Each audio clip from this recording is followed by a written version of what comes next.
온라인 시청자 여러분 안녕하십니까?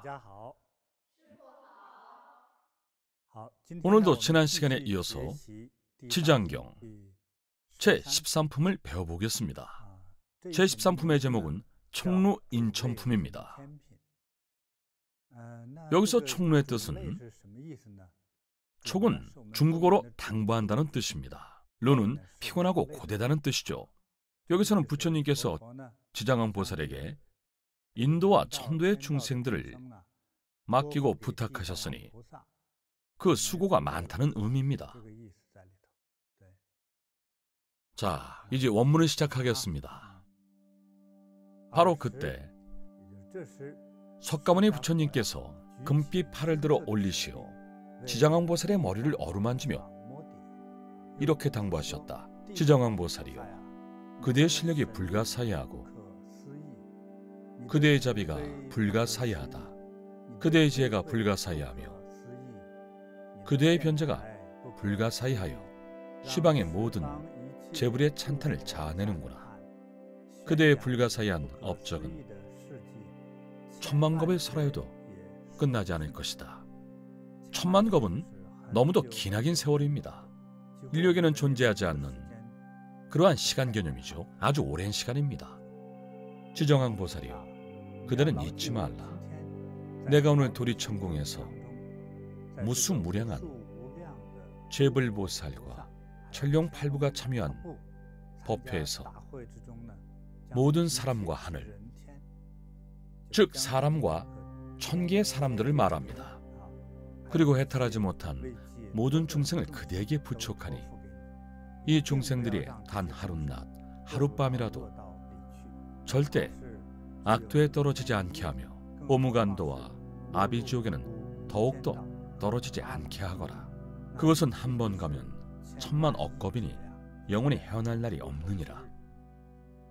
부처님은 지정왕 보살에게 중생들이 여기에 떨어지지 않도록 부탁하셨습니다. 일단 이곳에 떨어지면 언제 헤어날지 알 수 없고 끝이 없는 것은 중생이 엄청난 공포이니 반드시 지켜주라고 말이죠. 지정왕 보살이요, 속세 중생의 목표와 성품은 물 위를 떠다니듯 불안정하여 악을 행하는 자가 많도다. 많은 사람들이 악행을 즐깁니다. 악행에 흥미를 느끼고 유혹에 빠져 적극적으로 악행을 저지르죠. 설령 누군가 선한 마음이 일었다가도 이내 곧 퇴보하느니라. 아주 작은 선심이 일었다가도 금세 사라집니다. 다시 평범한 사람이 되거나 탐진치의 악인이 됩니다. 만약 악한 인연을 만나면 악한 생각이 빠르게 늘어날 것이다. 이상하죠? 나쁜 것은 쉽게 배우고 흡수합니다.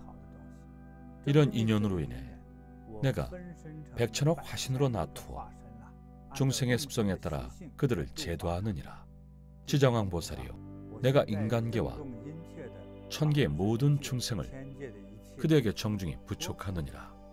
미래세에 천인과 사람이 불법에서 아주 작은 선행을 하거든 아무리 한토록 한 티끌이라도 그대는 신통한 법력으로 그들을 보호하여 그들이 깨달아 성불하는 길에서 계속 수행하며 절대 퇴보하는 마음이 일지 않도록 하라.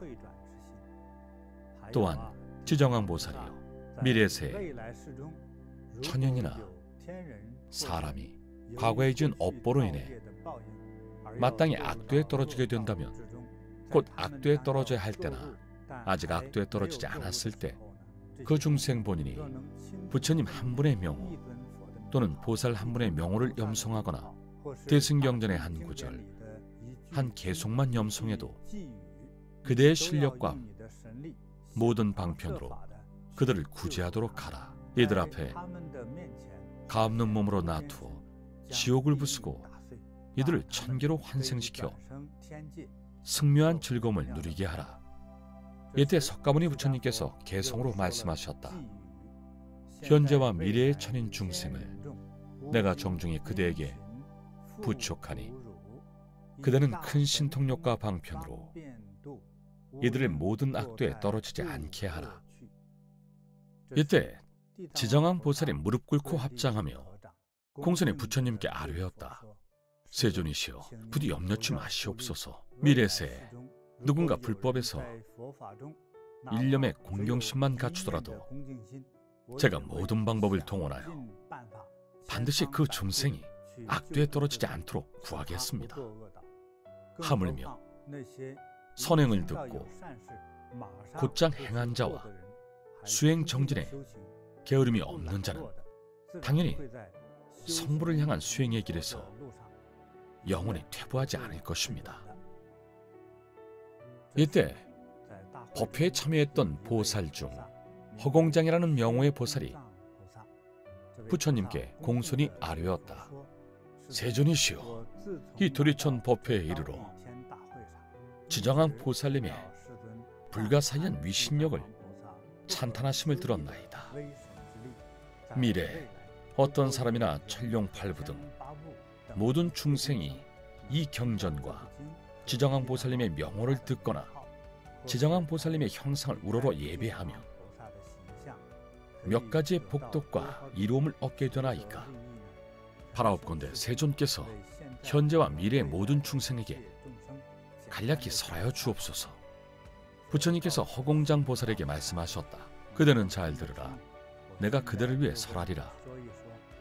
미래세의 누군가 지정왕 보살의 형상을 보고 이 경전을 듣거나 독송하며 각종 향, 꽃, 음식, 의복, 보물을 공양하고 찬탄하며 지정왕 보살을 예배한다며 28가지의 이로움을 얻으리라. 하나, 천룡팔부의 보호를 받으리라. 천룡팔부가 모든 보호의 의념으로 지켜줍니다.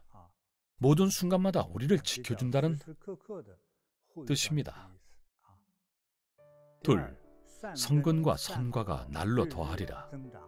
셋, 다양한 성공과 보살도를 닦는 인연을 쌓으리라. 넷, 깨달음의 길에서 영원히 퇴보치 않으리라. 이 네 가지가 가장 중요합니다. 다섯, 옷과 음식이 풍족하리라. 깨달음이 순조로울 뿐만 아니라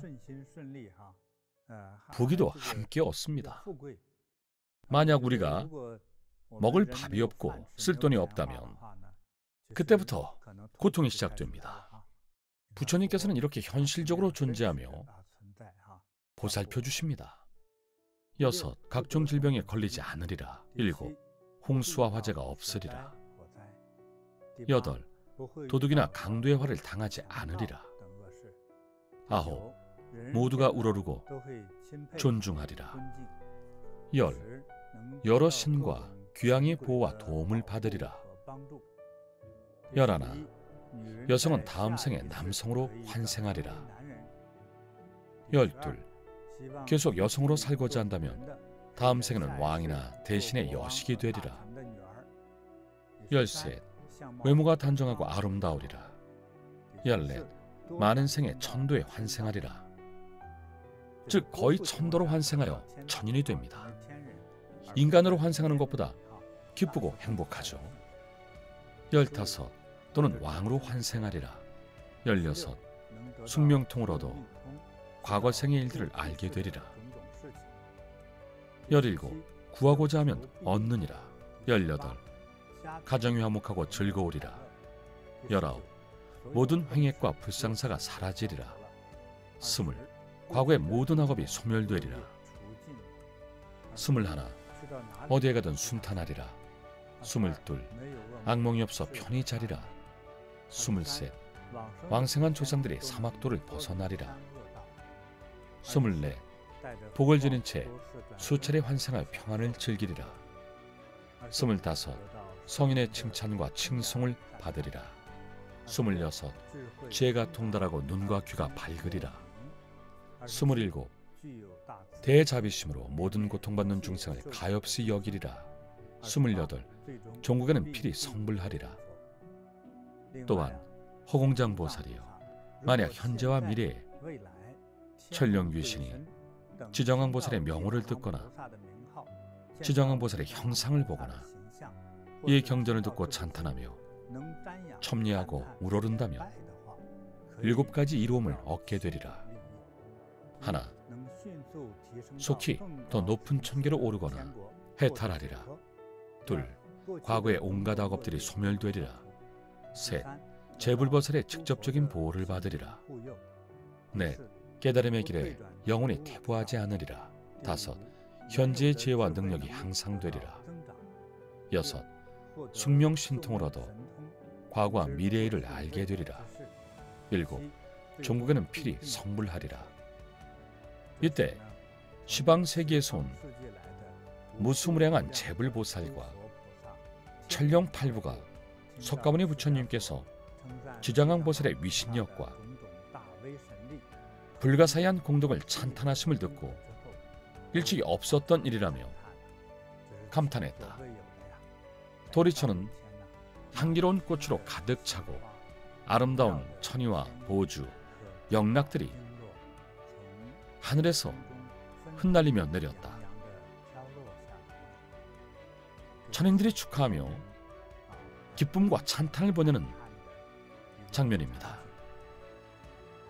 석가모니 부처님과 지정왕 보살께 깊은 마음으로 공양한 뒤 모든 대중이 다시금 부처님과 지정왕 보살께 예를 갖추어 공경하게 합장하고 물러났다. 이로써 전체 지장경을 원만했습니다.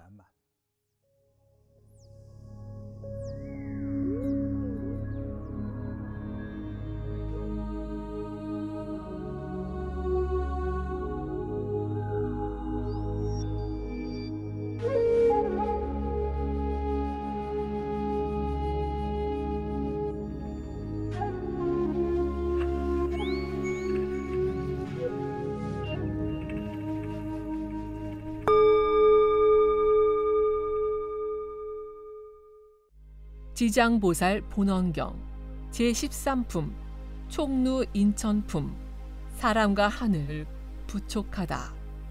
바로 그때 석가모니 부처님께서 금빛 팔을 들어 올리시어 지정왕 보살의 머리를 어루만지며 이렇게 당부하셨다. 지정왕 보살이여, 그대의 실력이 불가사의하고 그대의 자비가 불가사의하다. 그대의 지혜가 불가사의하며 그대의 변제가 불가사의하여 시방의 모든 재불의 찬탄을 자아내는구나.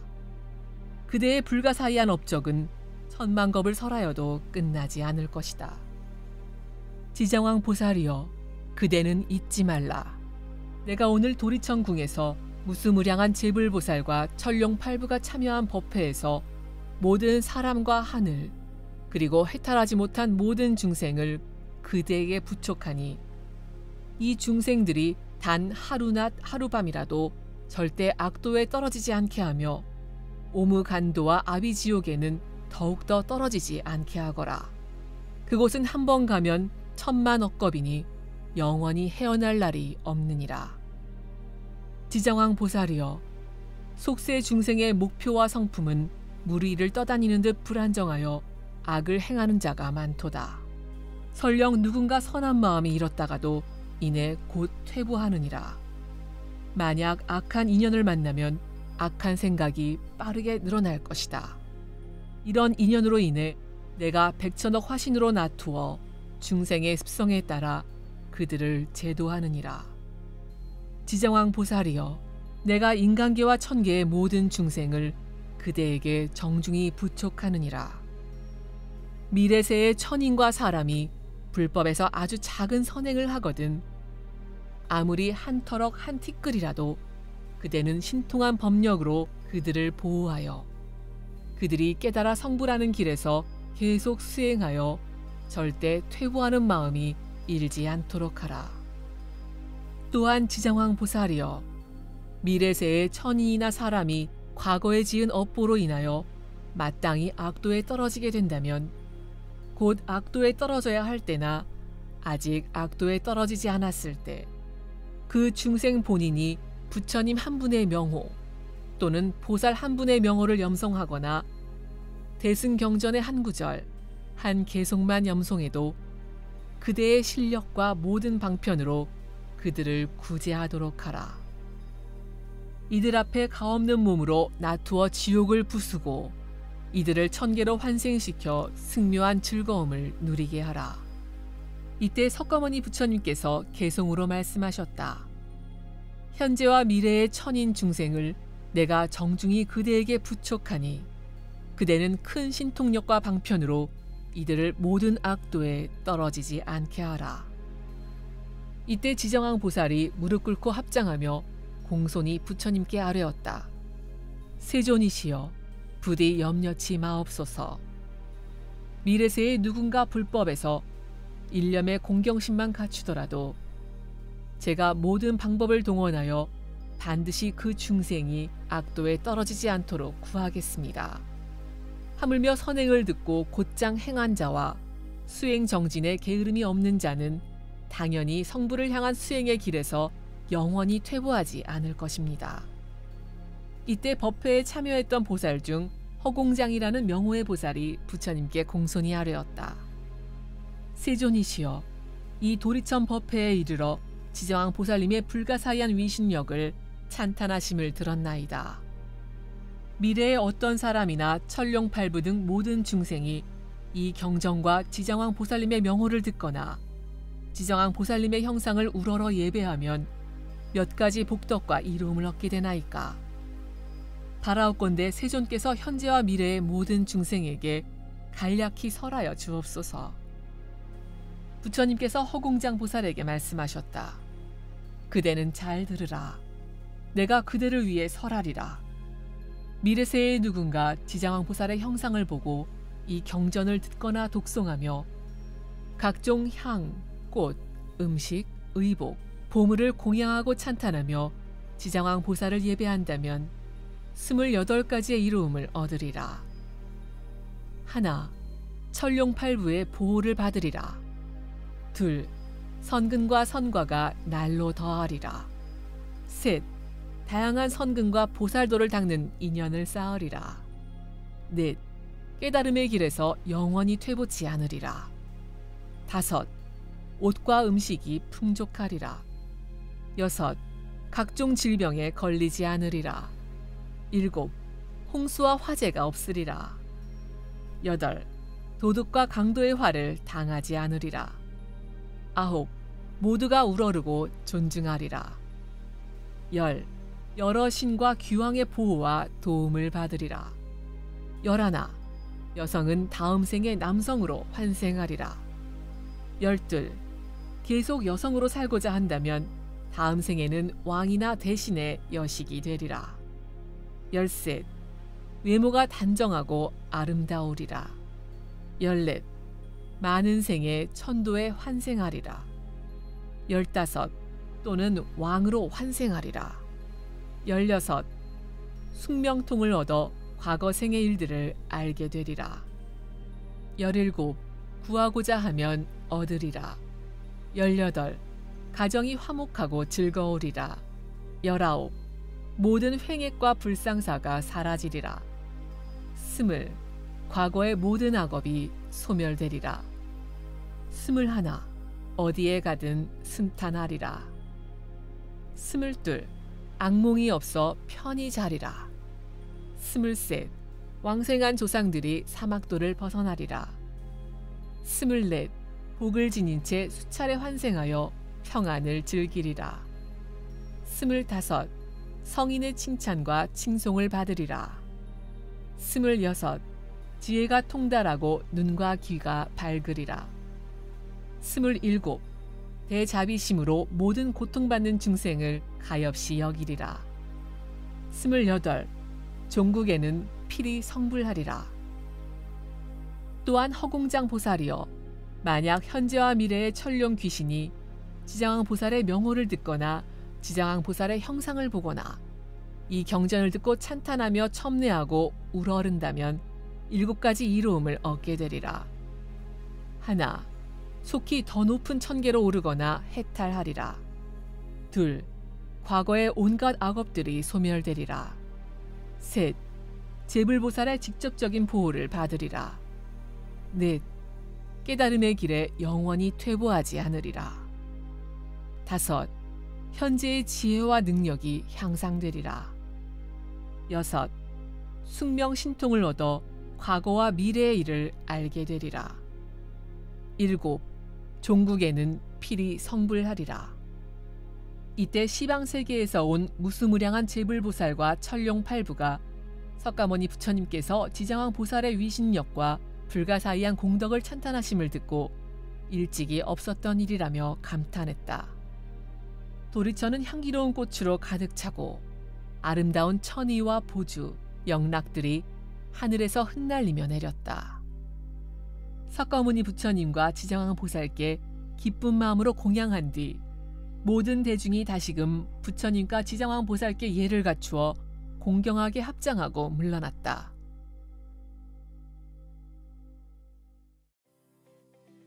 스승님 안녕하세요. 제13품 앞부분 내용 중에서 세존께서 황금빛 팔을 들어 지장왕 보살님의 머리를 만지셨죠. 스승님께 가르침을 청합니다. 석가모니 부처님과 제불보살의 몸은 모두 금빛인가요? 그 이유가 무엇인가요? 이에 관해 여러 가지 설이 있습니다. 고대 인도 북부 지역 사람들의 피부는 중국인들보다 어두웠을 겁니다. 그렇다고 아주 검지는 않았습니다. 경전에서는 부처님과 부처님의 제자들을 금색에 가까운 빛깔로 묘사하고 있습니다. 좀 더 짙다면 자금색입니다. 수행으로 보살 혹은 부처가 된 분들의 몸은 대자대비함으로 인해 금빛일 수 있습니다. 자신의 몸을 금빛으로 관상해서 그런 것이 아니라 수행하는 과정에서 간혹 자연스레 이루어집니다. 이것을 금신 또는 법신이라고도 부릅니다. 여기서 금색이란 주로 부처님의 법신 상태를 뜻합니다. 법신의 상태가 바로 금색입니다. 스승님, 질문이 또 있습니다. 경전에 따르면 부처님께서는 법회에 참여한 모든 제불보살에게 부탁하셨습니다. 천룡팔부와 속세와 천계의 모든 중생 등은 삼계에서 벗어나지 못해 화택에 있으니 이에 부촉한다고 하셨습니다. 그렇다면 스승님, 삼계는 어느 정도의 범위인가요? 그리고 그 뒤에 이어서 화택에 있는 자라고 하셨는데 왜 이들 중생이 모두 화택에 있다고 하나요? 스승님께 가르침을 청합니다. 불법에서는 육도윤회 안에 있는 중생을 육도 중생이라 합니다. 인간은 그 위도 아래도 아닌 중간체입니다. 아래로는 하삼도가 있고 위로는 천도가 있기 때문입니다. 천도 아래가 바로 아수라가 있는 곳입니다. 여러분 아수라를 기억하시죠? 요괴와 신중간의 존재입니다. 예를 들어 천인은 정식으로 천당으로 올라간 높은 경지의 생명을 말합니다. 천인마다 그 경지와 하늘의 등급도 다양합니다. 그 수명과 생활 방식도 다릅니다. 그 아래를 인도라고 합니다. 인도 아래가 축생도죠. 돼지, 소, 양, 개, 닭, 오리 등이 축생도에 속합니다. 여기서 더 아래로 가면 귀도입니다. 귀도에서 더 아래로 가야 깊숙한 지옥도입니다. 벌을 받는 곳이죠. 귀도는 우리가 흔히 말하는 저승입니다. 죽은 뒤 판결을 받기 전까지 저승에 머무르죠. 또 다른 하나의 세계입니다. 평범한 생명이 죽으면 그 영혼은 그곳에서 배회합니다. 저승은 음계라고도 합니다. 지옥도는 판결을 받고 가는 곳이죠. 죄가 있거나 특히 큰 죄를 지어 벌을 받는 곳입니다. 육도도 이렇게 3계로 구분합니다. 3계 육도의 개념이라고도 합니다. 가장 높은 경지는 무색계입니다. 거의 형체가 없고 물질적인 신체가 없는 것이죠. 따라서 음식도 필요 없습니다. 욕구는 있지만 아주 적습니다. 있더라도 거의 없을 정도로 희미하죠. 그 다음이 색계입니다. 사람도 색도 있으며 장수하고 부귀합니다. 이는 절대적인 부귀함으로 속세의 왕보다 부유합니다. 셋계 다음은 욕계입니다. 방금 말한 도리천 역시 욕계천입니다. 욕망이 있는 것이죠. 욕망이 있다고 해서 저속하지는 않습니다. 인간보다 훨씬 경지가 높습니다. 하늘의 신선이나 선녀, 천신 등 신령들은 인간보다 훨씬 강하지 않습니까? 따라서 무색계, 색계, 욕계를 불교에서는 모두 통틀어 삼계라 합니다. 기억하십시오. 삼계와 육도는 대략 비슷한 의미입니다. 삼계는 층과 종류별로 구분한 것이고 육도는 6개 층의 세계를 포괄적으로 가리키는 개념입니다. 대략 이런 의미입니다. 이 세상은 다층 건물과 비슷합니다. 지하실은 곧 저승과 지옥입니다. 높은 곳과 낮은 곳이 있는 구조라 할 수 있습니다. 그럼 중간의 지면 부근이 속세겠네요. 그렇습니다. 사람이 살죠. 인간계의 위는 천계입니다. 육도 3계는 전체적으로 초대형 건물과 같습니다. 악행을 많이 저지르고 탐욕이 많으면 아래로 추락합니다. 헌신을 많이 했다면 위로 올라가 고층에 살겠네요. 부처님의 마음은 얼마나 넓을까요? 육도 중생을 구제하리라 하셨습니다. 예를 들어 위층의 아수라와 천도, 욕계, 무색계 등은 모두 인류보다 훨씬 높은 경지입니다. 비유하기도 어렵습니다. 유치원으로 생각해 볼까요? 유치원 상급반 5세 아이들에게 이제부터 시간 날 때마다 대학 전공 지식과 박사가 되는 법을 가르쳐주겠다고 하는 것과 같습니다. 아직 경지가 낮은 사람에게 높은 경지를 가르칠 수 있을까요? 그렇게 석가모니 부처님은 평범한 인간이 아닙니다. 신이라고 할 수는 없지만 생명을 초월한 존재입니다. 다만 속세에서 인간의 상을 나타냈을 뿐이죠. 부처님의 의도가 무엇이겠습니까? 단순히 인류만 교화하려는 것이 아닙니다. 부처님은 인간의 영상을 빌어 불법을 설하고 출구를 알려주시며 중생을 이고등락으로 이끄는 선구자입니다. 소위 무색계, 색계, 욕계, 삼계의 스승이시죠. 다시 말해 인간과 하늘의 스승이십니다. 화택에서 택이란 집을 말합니다. 고향에서 흔히 집이 좋다고 말할 때 우리가 사는 그 집을 말하는 겁니다. 화택이란 불타는 집, 불붙은 집을 뜻하죠. 법화경에 화택에 대한 비유가 있습니다. 육도의 모든 중생은 불붙은 집에 사는 것과 같다. 부처님은 그렇게 보셨습니다. 그 일화를 말씀드리죠. 한 대장자가 있었습니다. 지위가 높은 신사이자 아주 고귀한 장자였죠. 장은 연장자만을 뜻하지 않습니다. 상당한 사회적 지위가 있고 도덕적인 사람을 장자라고 칭하죠. 이 장자는 어느 정도 나이가 들어 체력은 약해졌지만 무한한 부를 누리면서 수많은 하인을 거느렸습니다. 집마당도 아주 넓고 집 건물도 아주 컸죠. 자녀들도 많았습니다. 어느 날 그의 저택에 돌연 큰 불이 나서 사방이 불에 휩싸였습니다. 당시 장자는 집 밖에 있었습니다. 저택은 불타고 있는데 그 집 아이들은 그 안에서 놀고 있었죠. 아이들이 얼마나 장난꾸러기입니까? 얘들아, 어서 나와. 불이 났어. 집에 불이 났다. 하지만 아이들은 들은 채도 안 하고 관심도 없었죠. 노는데 정신이 팔렸으니까요. 한참을 소리쳐도 소용이 없었습니다. 한물이나 되는 아이들을 끌어낼 수도 없는 노릇이었죠. 그때 문득 지혜로운 방법이 떠올랐습니다. 아이들이 노는 것을 좋아하지 않습니까? 장난감이나 신기한 보물 같은 것을 아주 좋아합니다. 그래서 아주 큰 소리로 말했습니다. 얘들아, 잘 들어. 아빠가 너희에게 주려고 가장 예쁘고 신기하고 귀하고 재밌는 소, 사슴, 양수레를 가져왔다. 정말 예쁘단다. 빨리 와서 타보렴.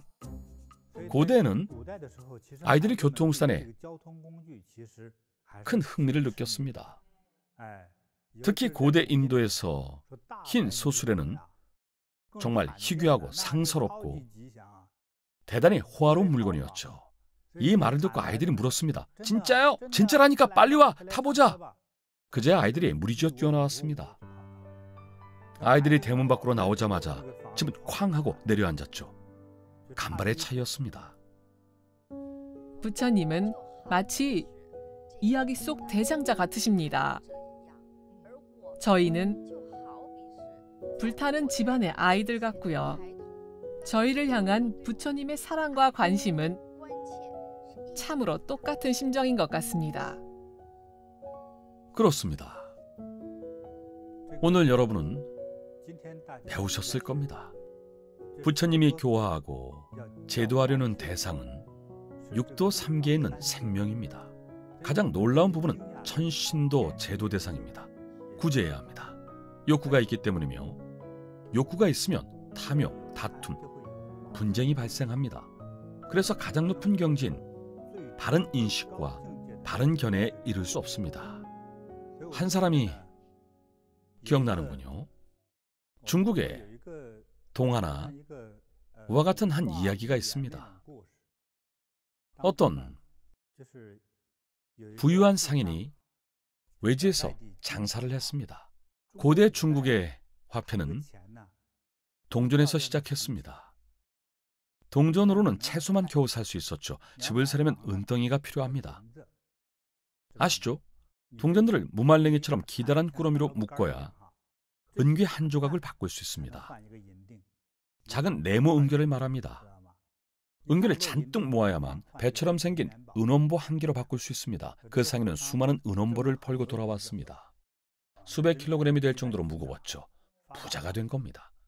큰 자루와 상자에 넣어 배에 싣고 강을 건너게 되었습니다. 그런데 넓은 강 한가운데 이르렀을 때 물살이 빨라지면서 배에 물이 새기 시작했습니다. 강 반대편에서 기다리던 친구와 가족들이 소리쳤죠. 배가 중심을 잃고 점점 가라앉고 있었으니까요. 빨리 은원보를 던져! 은자를 강에 던져버려! 얼른! 그러다 상인이 뭐라고 했을까요? 싫어! 내가 어떻게 번 돈인데! 나에게는 80살 노모와 많은 자식들이 딸려있어! 난 가난이 두려워! 난 죽어도 못 버려! 지금 안 버리면 물고기 밥이 된다고! 그래도 못 버려! 한 사람이 자기 노동력으로 얻은 것을 아끼는 마음은 이해합니다. 돈을 벌어서도 함부로 쓰지 않는 것, 그 자체 또한 절약하는 마음이죠. 이건 잘못이 아닙니다. 하지만 여기는 큰 강의 한 가운데입니다. 이때 은자를 버렸다면 배가 그렇게 빨리 가라앉지 않아 목숨을 지키고 강을 건넜겠죠. 목숨이 중요합니까? 돈이 중요합니까? 이 사람은 돈과 정이 깊은 나머지 죽어도 돈을 버리지 않았습니다. 결국 돈과 함께 가라앉았겠군요. 그렇습니다. 제가 왜 3계 육도를 건물에 비유하는지 아십니까? 밑에서 사는 중생일수록 죄업과 악업이 많은 중생입니다. 그들은 지옥에 삽니다. 평범한 사람이 죽어서 가는 저승이 아닙니다. 심지어 무간지옥, 아비지옥 같은 곳에 빠져 영원히 빠져나올 수 없습니다. 이들은 사리사욕에 지나쳤기 때문입니다. 이기심은 극도의 탐욕입니다. 이기심이 클수록 더 큰 해를 입힙니다. 가까운 사람일수록 화를 당하죠. 이렇게 탐욕이 많은 중생은 사실 평생 많은 사람에게 상처를 주고 해를 입힙니다. 남을 많이 해할수록 본인의 빚이 그만큼 많아집니다. 이기심이 큰 사람일수록 해를 크게 끼치죠. 이렇게 빚이 많을수록 남에게서 뺏은 재물과 금덩이를 자기 몸에 달고 다니는 것과 같습니다. 한 명을 죽이면 황금 10근을 묶은 것과 같죠. 그럼 생각해 보십시오. 2명을 죽이면 황금 20근입니다. 20근을 다리에 묶고 뛰면 과연 뛸 수 있겠습니까? 남을 해쳤다는 것은 단순히 일생에 단 한 번만 죄를 지었다는 뜻이 아닙니다. 불가능하죠. 뒷담화도 했을 겁니다. 이것도 남에게 해가 됩니다. 온갖 상처들을 입혔겠죠. 한 번 해악을 끼칠 때마다 매번 몸에 지닌 짐의 무게가 늘어납니다. 뗄래야 뗄 수 없습니다. 이것이 바로 업보입니다. 따라서 큰 저울추로 비유할 수 있습니다. 중국은 저울추가 상당히 발달해서 쇳덩어리로 만듭니다. 많이도 필요 없이 저울추 100개가 몸에 묶인 채로 바다에 빠진다면 뜰 수 있을까요? 분명 바다 밑으로 가라앉겠죠. 상처를 많이 줄수록 더 무겁게 가라앉습니다. 그 죄업을 다 갚아야만 겨우 떠오를 수 있습니다. 이제 다들 이 개념을 아셨죠? 여기에는 방금 말한 살인뿐만 아니라 사기도 포함됩니다. 노인들의 노후 자금까지 사기를 치고 장례식 치를 돈까지 빼앗는 것은 살인과 같습니다. 결국 일부 노인들은 자살을 선택합니다. 보십시오. 이 모든 것이 죄업입니다. 게으름도 마찬가지입니다. 부모님이 번 돈을 손 하나 까딱 않고 씁니다. 늦잠이나 자고 일도 안 하고 공부도 안 하면서 게으름만 피우죠.